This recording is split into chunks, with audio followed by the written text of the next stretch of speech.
Di era masa depan, akan tiba saatnya perempuan ditawari kesempatan unik untuk hamil dan melahirkan anak menggunakan luka buatan bergerak berupa sel telur. Dalam skenario masa depan yang dekat, seorang wanita muda bangun di apartemennya. Rumahnya segera mengaktifkan mesin pembuat kopi dan memberitahu Rachel kabar baik tentang peningkatan kesehatan pencernaannya. Tersebut menyarankan pakaian yang sesuai untuk hari itu dan mengingatkannya tentang kunjungannya ke pusat kapsul. Rachel membangunkan suaminya, Elvie, untuk mengucapkan selamat pagi dan berpamitan sebelum berangkat kerja. Tersebut kemudian memberi saran kepada Elvie tentang pakaiannya untuk hari itu dan memberitahunya bahwa indeks kebahagiaannya sedikit meningkat. Ia menerima sarapan yang telah disiapkan dan menuju ke rumah kaca di rumahnya. Sementara itu, Rachel tiba di tempat kerja di mana hari ini ada presentasi tentang generasi baru asisten kognitif yang disebut mesin kita, yang akan segera menjadi pengawas kognitif baru. Setelah pertemuan, Rachel diundang oleh atasannya, yang khawatir tentang kemungkinan ia menambah anggota keluarga karena mereka bermaksud menawarkan promosi kepadanya. Selain itu, perusahaan bersedia memberikan dana untuk layanan pusat rahim yang sangat diapresiasi oleh Rachel. Setelah itu, Rachel melanjutkan pekerjaannya ketika ia menerima telepon dari rahim. Ada perubahan dalam daftar dan ada tempat kosong yang dapat ditawarkan oleh pusat tersebut. Mereka menjadwalkan kunjungan dan Rachel duduk santai di kursi sambil membayangkan calon anaknya. Sementara itu, suaminya mengajar di kebun raya tempat ia menunjukkan kepada para siswa buah ara yang berhasil ia tanam secara alami. Ia menawarkan buah itu kepada anak-anak muda, tetapi mereka memandang buah itu dengan jijik. Akhirnya, seorang anak muda mencobanya. Sementara itu, Rachel berbagi kabar gembira itu dengan rekan kerja dan temannya, Alice, dan mengaku bahwa ia belum memberitahu suaminya tentang kunjungannya ke pusat tersebut. Karena itu, ia harus berkonsultasi dengan psikoanalis robotnya, kepada siapa ia mengakui bahwa suaminya sangat jauh darinya karena terobsesi dengan dunia alami, yang diterjemahkan menjadi keinginannya untuk memiliki anak yang dikandung, dibawa, dan dilahirkan secara alami. Tersebut mencari jawaban atas pertanyaan mengapa anak ini dianggap alami sementara anak yang dikandung dalam kapsul tidak. Apa yang membedakan mereka? Dan Rachel bingung, tidak dapat menemukan perbedaannya. Kemudian, ia dan temannya pergi makan siang, dan sambil menghirup aroma yang menyenangkan, Rachel setuju bahwa ia harus berbicara dengan suaminya tentang segala hal. Ia mendapati suaminya sedang menonton program yang menenangkan dan suaminya bercerita tentang harinya. Elve merasa sedih karena generasi muda tidak tahu bagaimana berinteraksi dengan alam karena tidak ada yang mengajari mereka. Pada suatu titik, orang-orang memutuskan bahwa alam hanyalah komoditas dan saat itulah semuanya mulai berantakan. Keesokan harinya, Rachel pergi ke pusat rahim tempat ia dan yang lainnya membahas bagaimana ketika angka kelahiran turun menjadi 0. Pusat yang baru didirikan itu mengambil tugas untuk memecahkan masalah tersebut. Wanita tidak ingin memiliki anak karena itu merepotkan bagi mereka. Pusat tersebut ingin mereka menjalani hidup yang penuh dan mengejar impian mereka tanpa terganggu oleh anak-anak. Direktur pusat, Linda, menyambut para hadirin dan siap untuk berbagi kemajuan teknologi terbaru. Manusia selalu berhasil mengendalikan alam.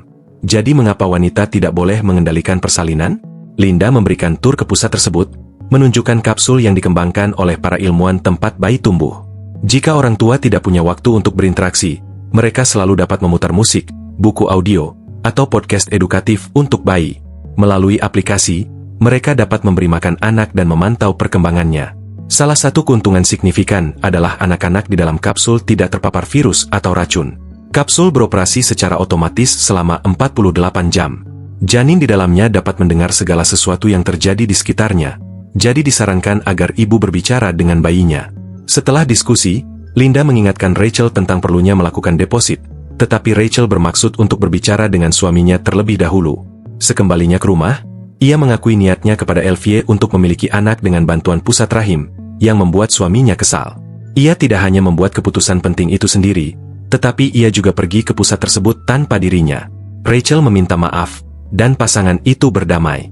Rachel menyarankan kepada Elvie agar mereka berbicara dengan Alice dan suaminya, dan keluarga itu pergi mengunjungi mereka. Alice dengan antusias membahas kesempatan bagi perempuan untuk memiliki anak tanpa mengalami rasa sakit, penderitaan, atau perubahan tubuh. Sementara itu, suaminya mendemonstrasikan sabuk khusus untuk membawa kapsul telur, yang membuat Elvie tampak skeptis. Ia menolak mentah-mentah untuk memegang kapsul tersebut. Di rumah, ia terus merasa bahwa telur itu terbuat dari plastik. Rachel meyakinkannya bahwa anak itu akan merasakannya sebagai rahim ibu yang sebenarnya, tetapi Elvie tetap teguh. Sulit baginya untuk menerima bahwa anak akan dikemas dalam plastik. Sang istri menyarankan agar ia mengunjungi psikoterapis robotnya.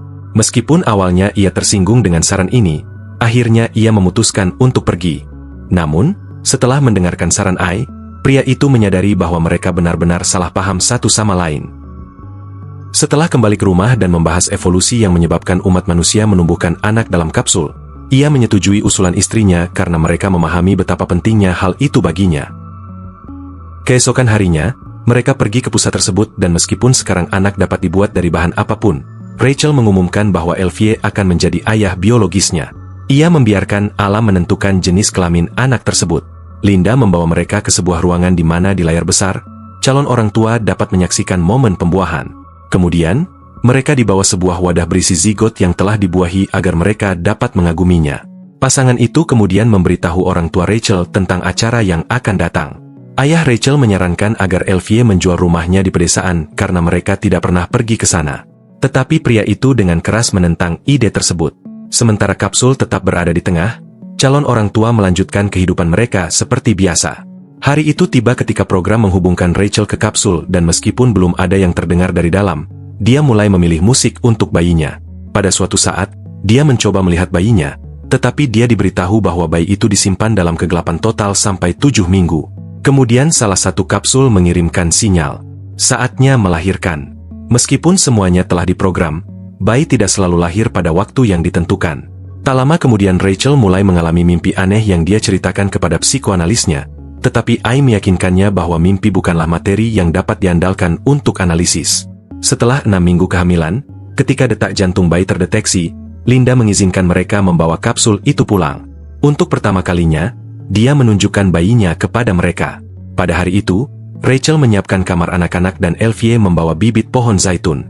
Namun, istrinya menyarankan untuk menggantinya dengan hologram dan sang suami yang tersinggung mengambil pohon itu, berjanji untuk menanamnya di rumah pedesaan mereka yang sekali lagi disarankan Rachel untuk dijual. Dia tidak mengerti mengapa mereka harus pergi ke tempat lain padahal mereka memiliki segalanya untuk kehidupan yang baik di sini.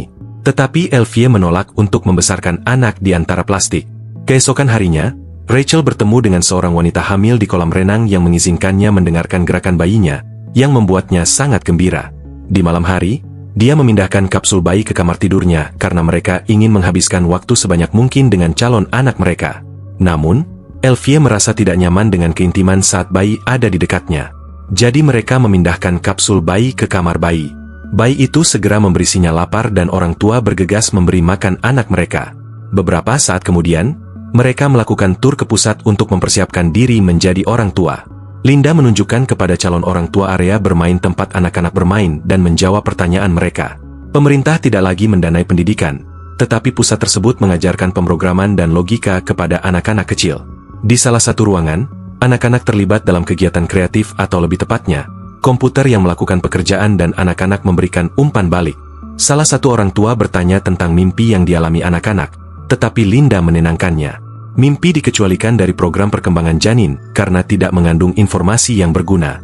Suatu hari, Elvie berada di rumah kacanya ketika ia mendengar sinyal kapsul. Ia memberi makan bayi itu tetapi kemudian memutuskan untuk berkomunikasi dengannya sementara Rachel menerima peringatan tentang penurunan produktivitasnya. Suaminya mencoba memegang kapsul dan bangga dengan keberhasilannya. Sekarang, ia membawa kapsul itu bersamanya, membacakan buku untuk bayi itu, mengajukan teka-teki, menunjukkan tanamannya, dan tertidur di sampingnya. Di tempat kerja, ia menyarankan para pengunjung untuk memeluk pohon dan merasakan efek menenangkannya pada pikiran manusia. Atasannya mengucapkan selamat kepadanya atas acara menyenangkan yang akan datang dan menyarankan untuk mengganti tanaman hidup di rumah kaca dengan gambar holografik, karena menanam pohon asli terlalu mahal. Tetapi Elvie menjadi marah dan menolak usulan itu. Di rumah, keluarga itu menonton film tentang penguin dan pria itu mulai menangis ketika ia mengetahui tentang pengabdian burung-burung itu.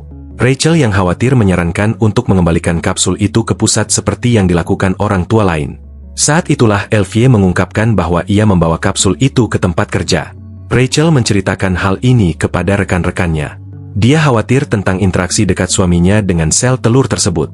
Para wanita mendorongnya untuk berbahagia karenanya. Lagi pula, sang ayah akan langsung menjalin ikatan dengan calon anak. Rachel terus mengalami mimpi-mimpi aneh dan temannya yang sedang hamil meyakinkannya bahwa itu normal bagi ibu hamil.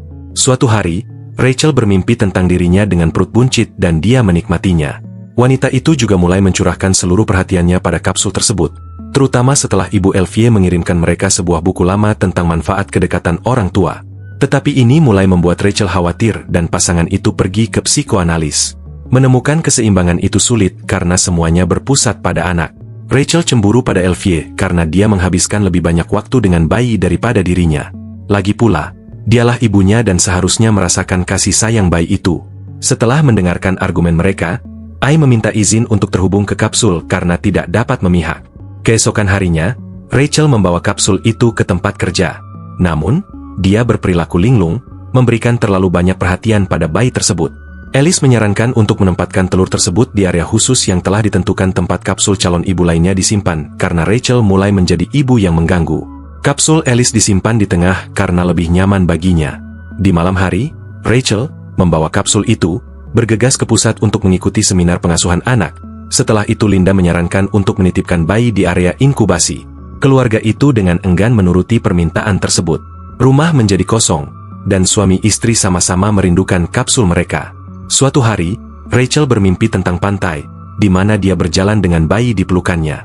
Dia berjalan sambil menangis dan memindahkan pohon kecil Elvie ke kamar anak-anak, mengejutkan suaminya. Sementara itu di tempat kerja, bosnya tidak sepenuhnya puas dengan produktivitasnya, tetapi Rachel meyakinkannya bahwa semuanya baik-baik saja. Kemudian, Linda memberitahu mereka bahwa hari persalinan akan dilakukan Rabu depan, karena persalinan sekarang terjadi pada minggu ke-39. Mereka tidak mampu melahirkan bayi lebih awal atau lebih lambat, karena kapsul sangat dibutuhkan. Orang tua harus menerima oksitosin, hormon cinta, untuk mempersiapkan kedatangan bayi. Namun, keluarga tersebut mengejutkan direktur dengan permintaan untuk mengizinkan mereka membawa pulang kapsul bayi sebelum persalinan, meskipun hal itu bertentangan dengan aturan. Selain itu, seminar pengembangan kepribadian penting diadakan setiap hari. Linda menyarankan untuk mengonsumsi tablet khusus untuk mengatur tidur bayi, yang sangat membantu orang tua. Pasangan itu pergi, melewati para wanita yang berdemonstrasi menentang kapsul tersebut. Tiba-tiba, Elvie kembali dan memanfaatkan kesibukan bidan dengan pasien lain, mengambil kapsulnya tanpa izin. Malam itu, Rachel bermimpi sedang membeli bayinya di sebuah toko, dan mereka menawarkan kesepakatan, 2 untuk harga 1. Setelah bangun, ia membangunkan suaminya dan memintanya untuk membawanya ke rumah mereka di pedesaan untuk melahirkan di alam. Elvie bergegas ke pusat tersebut dan memberitahu Linda bahwa mereka bermaksud melahirkan di rumah.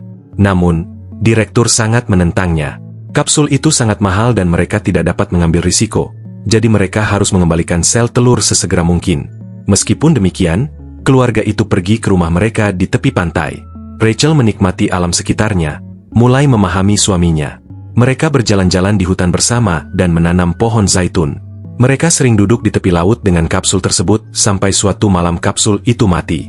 Dalam kepanikan, Rachel menyarankan untuk menghubungi pusat tersebut, tetapi suaminya mengingatkannya bahwa mereka masih memiliki waktu 48 jam dan mereka harus mempercayai anak itu.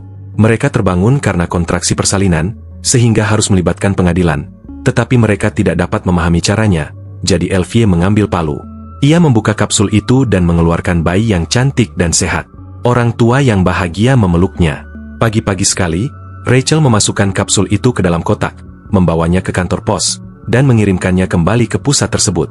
Kemudian ia pulang ke rumah di mana suami dan putranya sedang tidur di tempat tidur. Di sini, para pembuat film menggambarkan absurditas evolusi sosial yang mungkin terjadi dengan cukup halus. Tidak ada hal buruk yang terjadi.